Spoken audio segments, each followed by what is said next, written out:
Sikia mwanangu, sasa siku moja hiyo ilikuwa kitaa. Hiyo story mwanangu ya ukweli, kwa sababu ilinisumbua sana, ilichukua muda sana kuitoa kichwani. Siku moja bwana, ilikuwa kwa matembezi yangu. Ghafla nikamwona binti mmoja mbele. Binti ni mzuri, ana umbo, ana sura nzuri, anavutia. Yani ni mwanamke ambao alinivutia kwa ujumla. Mimi kama mwanaume nikatembea haraka haraka kwenda kumproach au kwenda kumtongoza tunaita.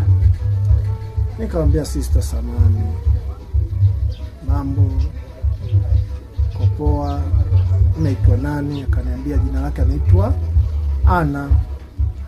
Akasema sawa Ana, nimetokea kukupenda kama mtoto wa kiume, nimeonyesha hisia zangu kwako, natokea kukupenda sana.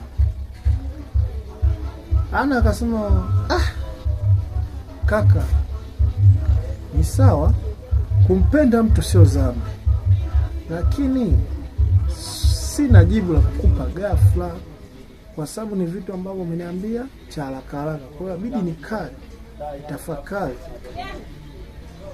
nihusishe na hisia zangu,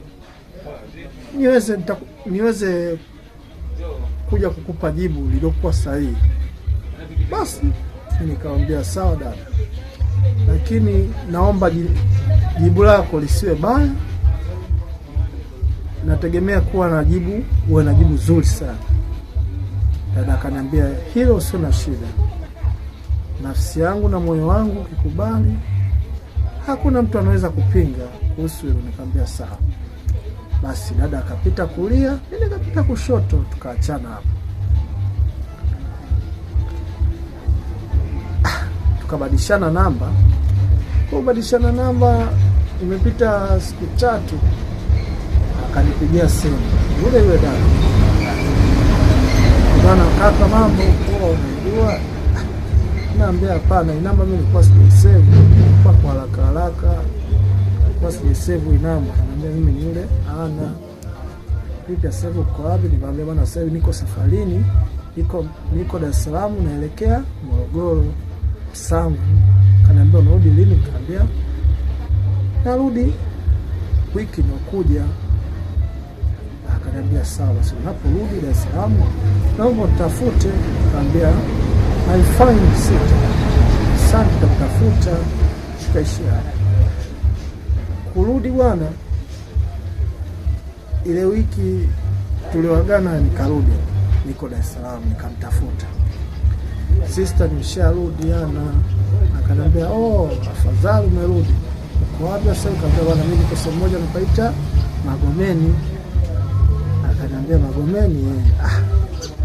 Mimi niko Tabata, tunafanyaje? Nikamwambia sasa leo nimerudi jana, ila leo nahisi kama nimechoka, naomba fanya tuonane kesho au kesho kutwa. Akasema basi naomba tuonane kesho.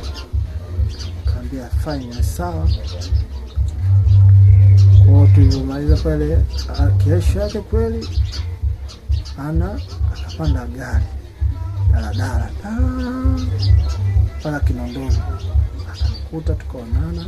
Anambia vipi, tukacheka sana. Kwa tulivyocheka sana pale hivyo tukaambia basi vipi nipata chochote kitu. Anambia nitoka mchana, nitoka asubuhi sijapata chochote na unaelekea mchana. Nikamwambia basi tukaenda tukala, kuna stories zinaendelea hapo na pale. Basi nashangaa katika kula Ana anajificha, kuna kama mtu ana mawazo. Akatokea mtu mmoja hivi mbele na anakuja kwenye ile sehemu ambayo tumekaa tunapata chakula. Ana akakimbia akawa anajificha. Vipi Ana, mbona unajificha? Kumbe Ana yule ni mume wake, yani ni mtu wake.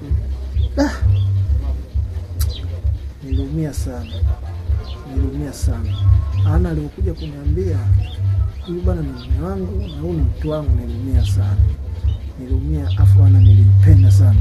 Kwa hiyo pale Nikamwambia, Ana, mimi nahitaji kuwa na wewe, lakini kwa kuwa ni mke wa mtu na mtu wako nimemuona, siasa bora hata mkuu na ndanganya mimi mke wa mtu ingekuwa nafanywa, lakini ni mtu wa mtu na mume wako nimemuona na uko na mjificha.